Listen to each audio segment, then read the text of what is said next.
जय सिया राम। जय सिया राम। जय जय सिया राम। जय सिया राम। जय जय सिया राम। जय सिया राम। जय जय सिया राम। जय सिया राम। जय जय सिया राम। जय सिया राम।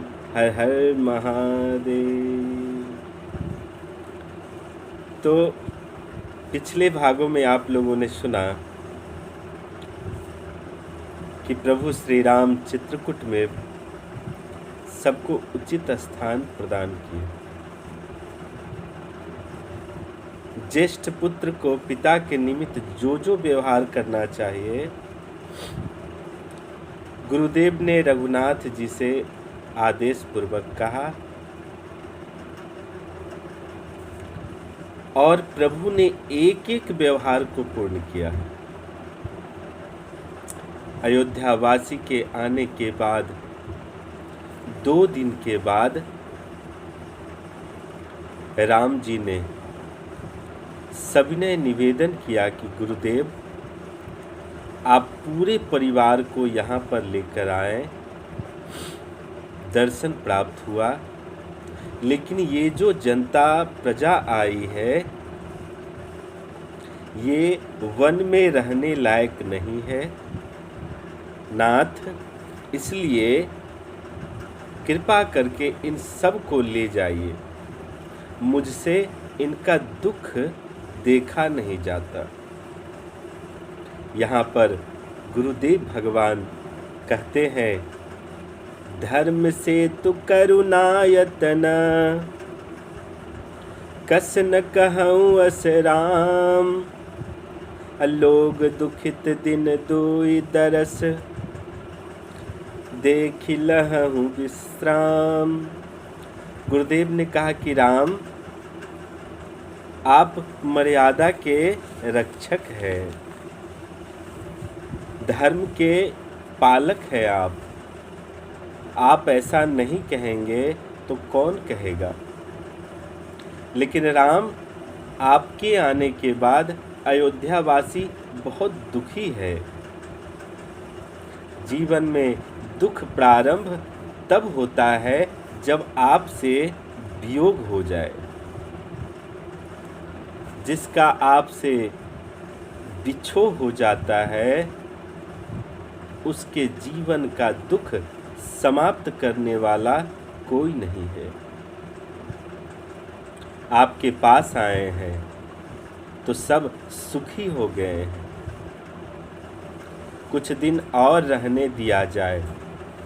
राम जी ने कहा कि जो आज्ञा गुरुदेव।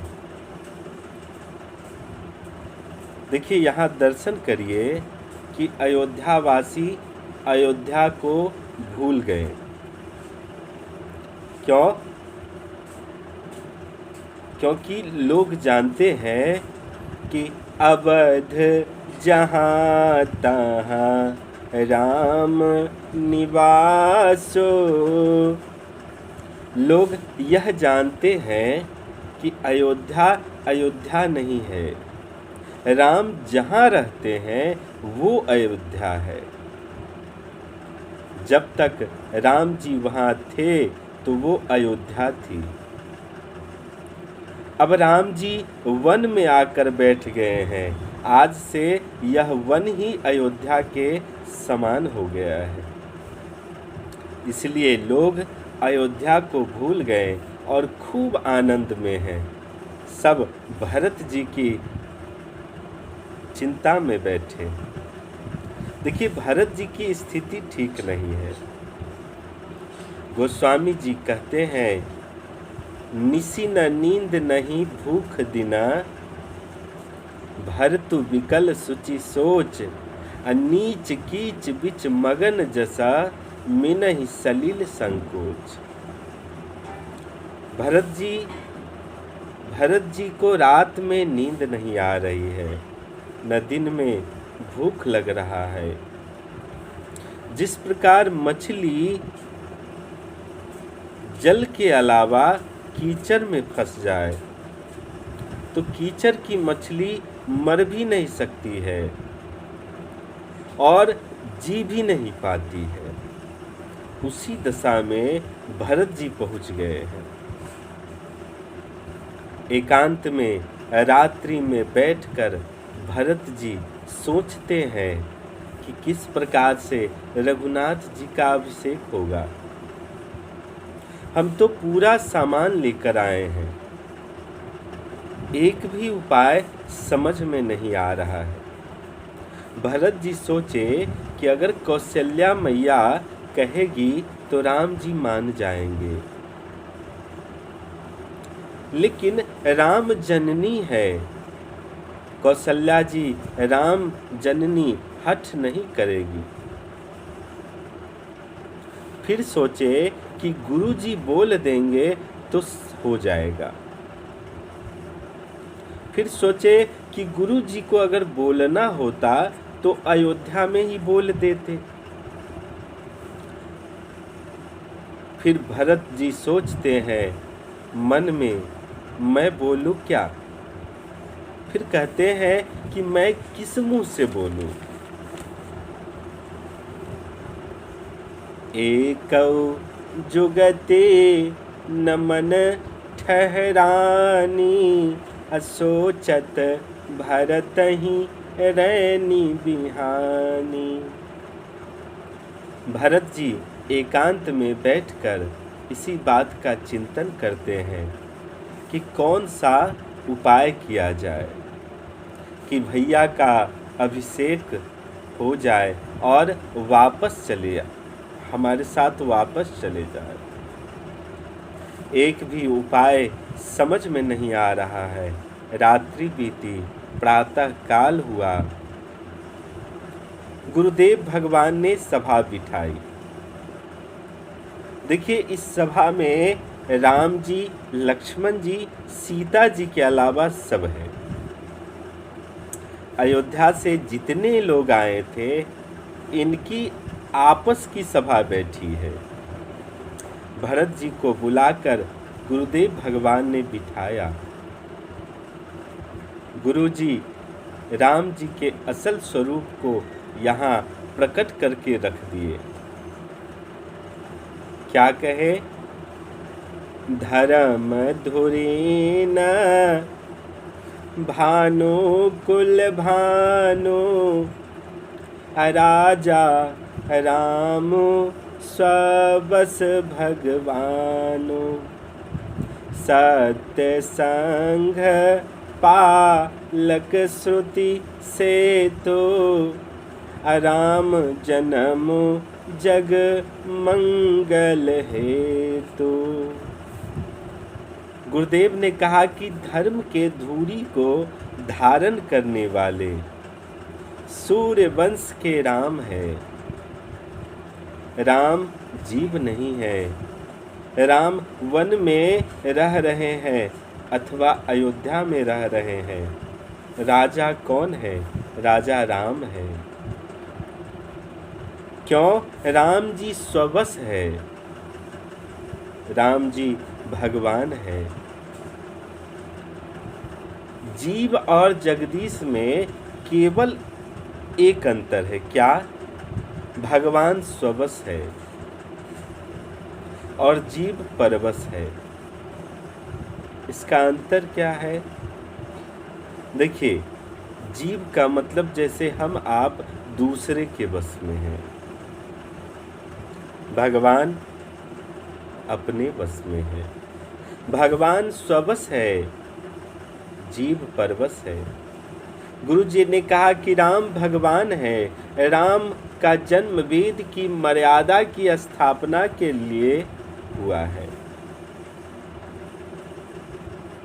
राम जी का जन्म केवल अयोध्या के मंगल के लिए नहीं हुआ है। राम जी का जन्म पूरे जगत के मंगल के लिए हुआ है। देखिए, अगर अपना स्वार्थ त्याग करना हो तो अगर अपना स्वार्थ त्याग करना पड़े तो एक बात याद रखिएगा, जब जब परिवार की बात आ जाए तो अपने स्वार्थ का त्याग कर दीजिए। जब गांव की बात आ जाए तो परिवार की चिंता छोड़ दीजिए, और जब जिला की बात आ जाए तो गांव की चिंता छोड़ दीजिए। जब राज्य की बात आ जाए तो जिला की चिंता छोड़ दीजिए, और जब देश की बात आ जाए तो राज्य की चिंता छोड़ दीजिए, और जब जाति की बात आ जाए, धर्म की बात आ जाए तो देश की चिंता छोड़िए, आगे बढ़िए। तो यहाँ राम जी जगत के मंगल के लिए आए हैं। राम जी केवल परिवार और अयोध्या के मंगल के लिए नहीं आए हैं। राम जन्म जग मंगल हेतु। गुरुदेव ने कहा कि पूरी सभा ध्यान से सुनो, मैं कह रहा हूँ, राम जी की आज्ञा कौन कौन मानता है आपको पता है?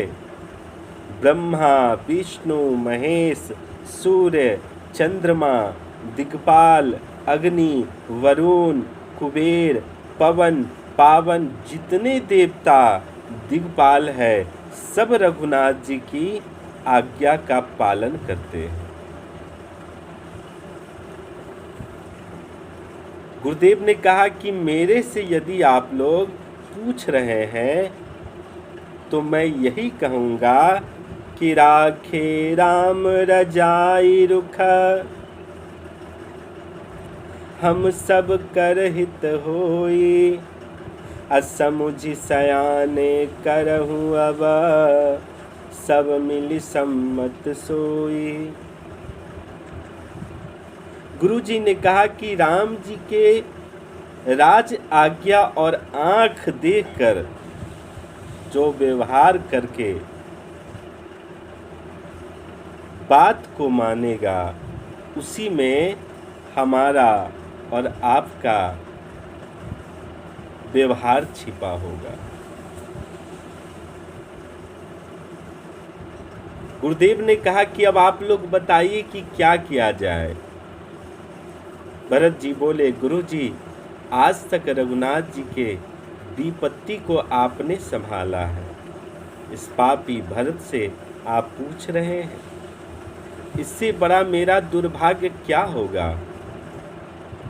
गुरु जी ने कहा कि भरत जी आपकी बात बिल्कुल सत्य है, लेकिन एक बात आपके सामने कहने में संकोच हो रहा है। भरत जी ने कहा, जो आज्ञा गुरु जी। गुरु जी ने कहा कि पुत्र, बुद्धिमान वही होता है जो यह देखे कि सर्वस्व समाप्त हो रहा है तो जो है उसी में संतोष कर ले। क्यों? क्योंकि पूरे को बचाने जाइएगा तो जो है वह भी समाप्त हो जाएगा। तो अगला प्रसंग आप लोग अगले भाग में सुनेंगे। तब तक के लिए जय सिया राम।